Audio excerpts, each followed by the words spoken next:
Diagnostic studies are very important. The primary goal of these diagnostic studies is to determine the underlying etiology of the heart failure or the cause of the underlying heart failure. So, history and physical examination are very important. We know that through that we can gather very valuable data as far as past medical history. We know some of the causes of heart failure. We know the physical assessment that we would expect to find if a patient's suffering from heart failure. We could determine based on our assessment, we can have a pretty good understanding if it's left-sided or right-sided or both. So there's a lot of power in just your history gathering and your head-to-toe assessment. I want you to think, what could a chest x-ray tell us? If you were to Google or to look in your book or to look up chest x-ray and what exactly it's showing, there's some valuable information we can see on that video. Again, I don't know if you got to see it, but I'll show it in class if you didn't. That video showed what we would expect to see of a chest x-ray of a patient who's suffering from heart failure, and that fluid collection in the alveoli. Again, if we do our physical assessment and we can hear crackles, imagine what the chest x-ray would show us and how that could be used diagnostically to determine if there's fluid volume overload. An ECG or an EKG, this is something you learn a little bit more about next semester, but EKGs are diagnostics. If you have a patient in the hospital, they may have an ECG, a bedside ECG, if they're on a telemetry monitor or if they're in an ER environment. They may be monitored, their cardiac function may be monitored with electrodes. The 12-lead EKG is diagnostic because it's giving us 12 different views of the function and the electrical currents and activity of that heart, whereas a bedside monitor may only give us 3 different views or 5 different views. Lab studies. Cardiac enzymes when patients in distress or if there's injury to the cardiac muscle, the cardiac enzymes will elevate. That's considered your troponins or your CPK-MBs, but you will learn a little bit more about that also next semester. But just know that you would want to look at a patient's cardiac enzymes in an acute care setting if they're coming in. The BNP or B-type natriuretic peptide that we talked about, that one, like I said, anything over 100 is an indicator that heart failure could be present. I have seen those numbers in the thousands. So if your patient comes in and they're at 100, that doesn't necessarily, shouldn't startle you to think that they're having an acute episode by any means, but it is an indicator, or it should reinforce your assessment findings that you've already gathered on that patient. And then, of course, if it's higher numbers in the high hundreds, 900, 1,000, 2,000, that's a better indicator of how severe that heart failure is or that fluid volume overload is. To continue on with the diagnostic studies, the hemodynamic assessment, some of those hemodynamic numbers as far as cardiac output and stroke volume and cardiac index, those findings are something that you're going to go into more in block 4, but just know that those tests can be run to see the functionality of the heart.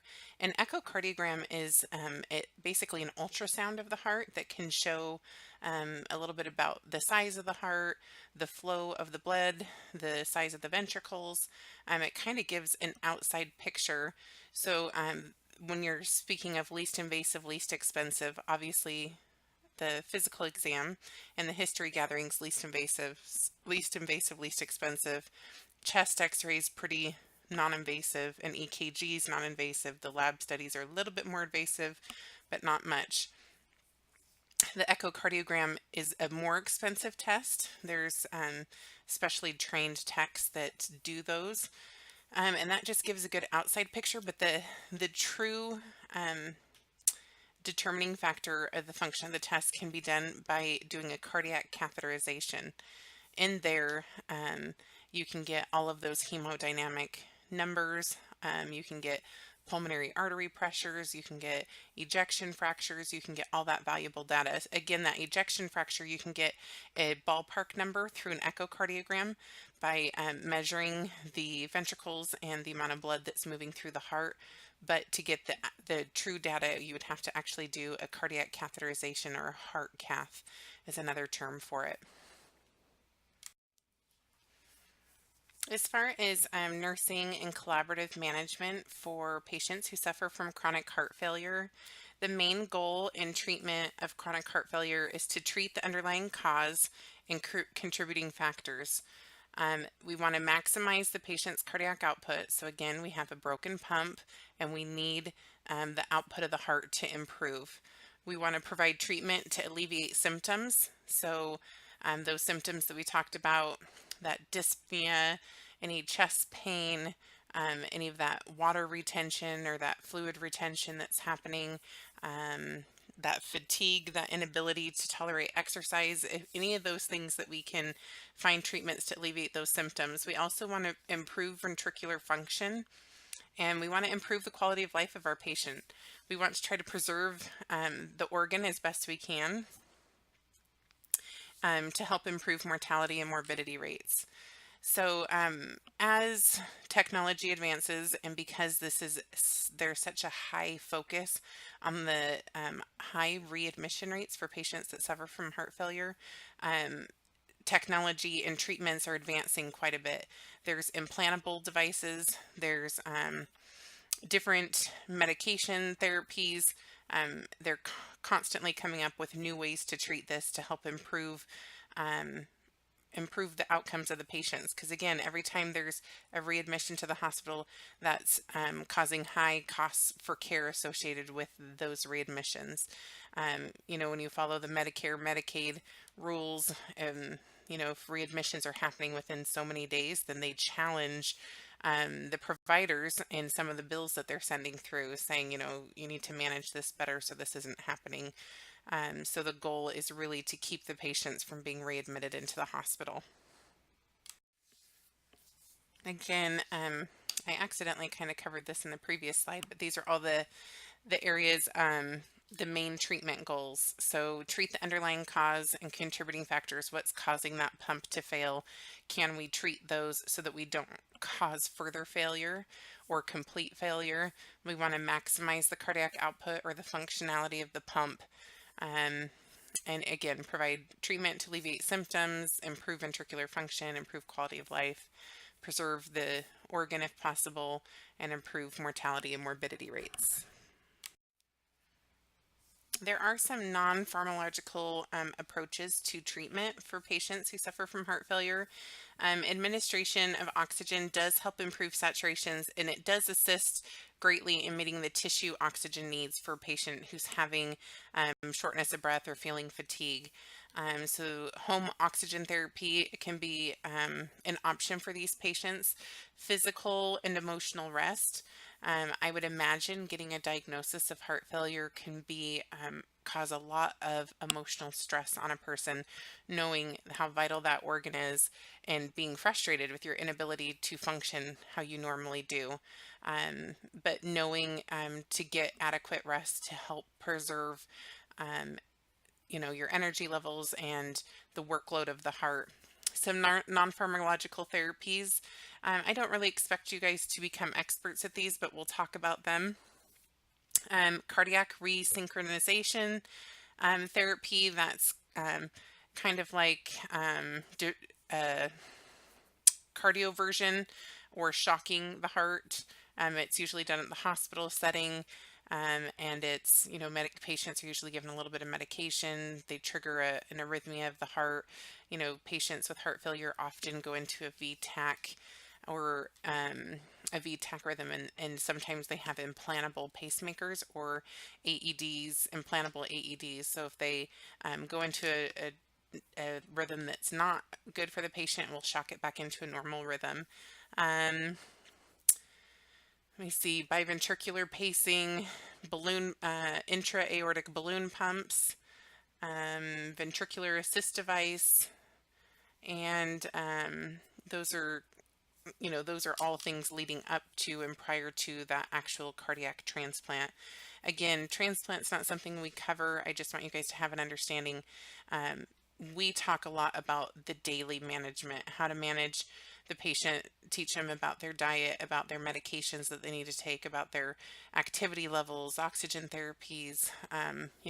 We talk a lot about those types of things, but when they become more ill and more acute in the disease, that's something that you guys address more in Block 4. Again, the non-pharmacologic therapies, these aren't necessarily anything that you need to know how to operate. You need to know how to work. Just know that there's other therapies leading up, as the progression of the heart fails, or other therapies that can be done prior to heart transplantation.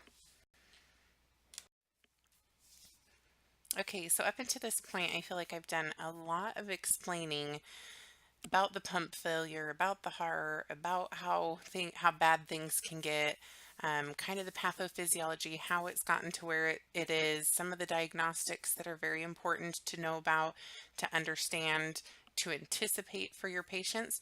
So now I'm going to turn the questions to you. So I want you to really start thinking. You have this concept of this failed heart, and you have an understanding now of what's caused it and how to manage it. So when thinking about that and thinking about drug therapy, what kind of medications would you anticipate or want for a patient who's suffering from heart failure? If there was a medication, a magic medication, describe to yourself what you think it would be.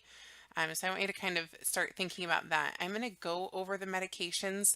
I'll go over them in a little bit more detail, but I'm going to insert some slides on here that will kind of shorten or condense those medications to a way you can understand them. You've already looked and you're already familiar with some of these medications because they're part of the medications that are on your top 20 or however many you're supposed to be familiar with for your med checkoffs and for clinicals. So if you just kind of think about that, so I'm just going to kind of let you have an opportunity to brainstorm. You can even pause me for a minute if you'd like, but just start thinking, what if I had a magic pill to help this pump that's broken? What would I want this pill to do? What would I want this medication to do? And knowing the difference between the left-sided and the right-sided heart failure and the complications and manifestations that come because of it. So, in order to get the right therapy for the patient, drug therapy, we first need to know what type of heart failure we're working with. Where exactly is the pump broken? And again, this comes with diagnostics. Part of it's your assessment, but part of it is true diagnostic, those hemodynamic numbers that we need. And then from there, we need to somehow manage the fluid volume issue, the fluid volume overload that's happening due to the poor functioning pump. And some of those things you can give a pill for, but some of that's modifying a lot of the patient's intake, and that's educating the patient on proper foods and proper fluid intake. But there is medication that helps with that too. Then we want to reduce how hard that heart has to work. What magic pill or what type of medication would we want to give that would reduce the workload of the heart? So if you're thinking of that preload and that afterload and the resistance on either side, what kind of medication can relax that and decrease the resistance with the afterload? And then improvement of the myocardial contractility. So when the heart does actually do a beat, it's efficient to get blood where it needs to go. And then control of precipitating and complicating factors. So as we start to go through some of these drugs in the next couple slides, just be thinking to yourself, does this drug make sense for this patient? How do I anticipate this medication because of its functionality? How would I anticipate it helping this broken pump? Okay, so one of the magic medications that I hope that you kind of have been thinking about is something to help reduce the preload. So this intervention would include drug therapy, specifically diuretics. They're used to mobilize edematous fluid, reduce the pulmonary venous pressure, and to reduce the preload. So there's three different type of diuretics that you should be familiar with. The loop diuretic or Lasix, that will help the patient to remove some of the excess fluid that's present, but this can cause a depletion in the patient's potassium. So you want to be very careful to assess and manage that patient who's on Lasix, checking their electrolytes frequently. Thiazide, hydrochlorothiazide, will be abbreviated as HCTZ. These medications are often the first choice in chronic heart failure. They're convenient, they're safe, they're low cost, and they're effective. And they don't deplete the electrolytes the same as a loop diuretic. So usually patients that are, it's also used in relation to antihypertensive medications. Thiazide is a first line for high diastolic pressures. If your blood pressure is running high and the diastolic numbers running high, they'll generally give the patient a thiazide in coordination with their ACE inhibitor or their beta blocker or something like that. So you'll see that even if they're not in heart failure, a low dose hydrochlorothiazide to get rid of some of that. And then potassium sparing is that spiroaldactone. And another name for that, do I have it in my notes?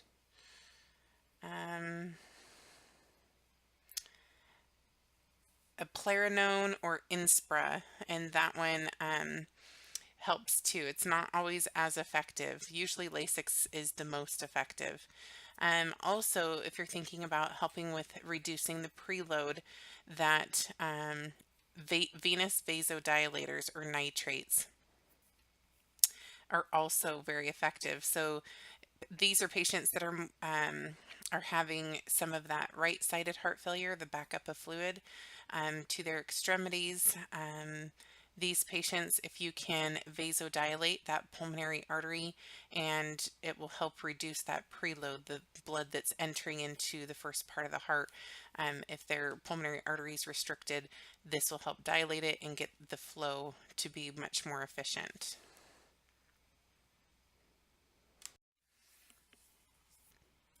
Okay, so to continue on improving the workload of the heart, the medications or drug therapy, ACE inhibitors are the primary drug of choice for patients with systolic dysfunction.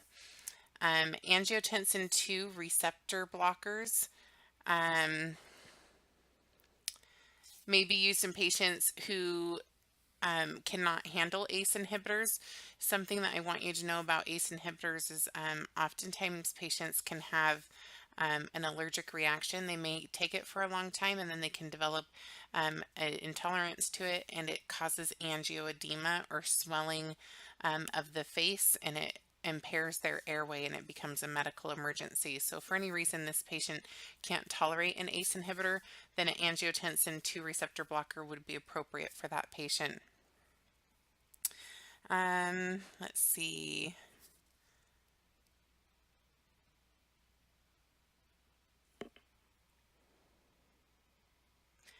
We already talked about nitrates. B, adrenergic blockers directly look at the negative effects of the SNS on the failing heart. So the the systemic nervous system, sympathetic nervous system, such as heart rate.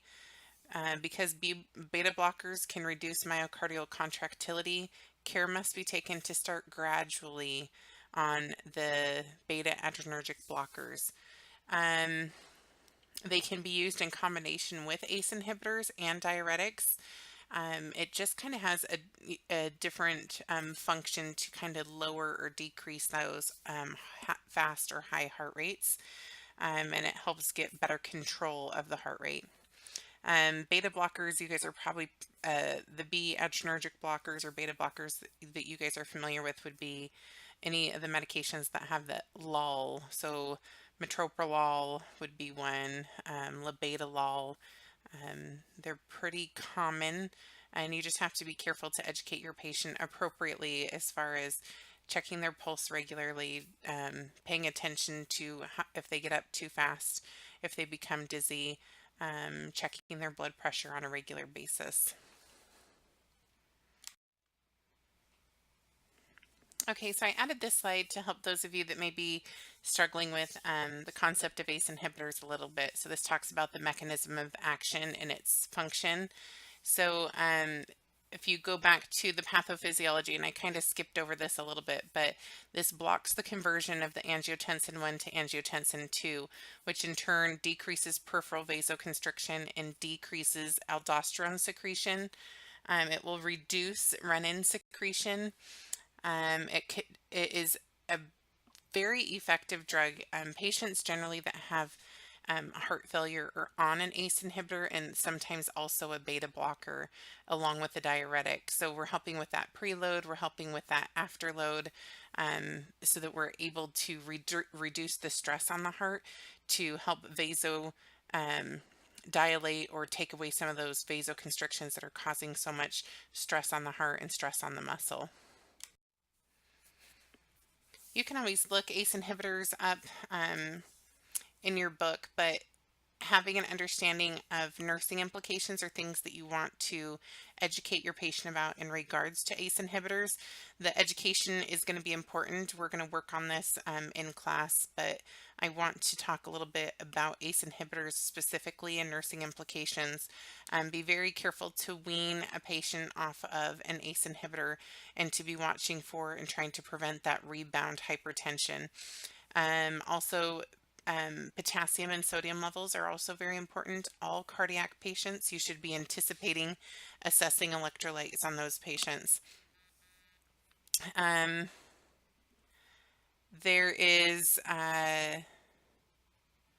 It's important to teach the patient that it can take several weeks to see full therapeutic effects, and potassium supplements should not be used due to the adverse effects of hyperkalemia.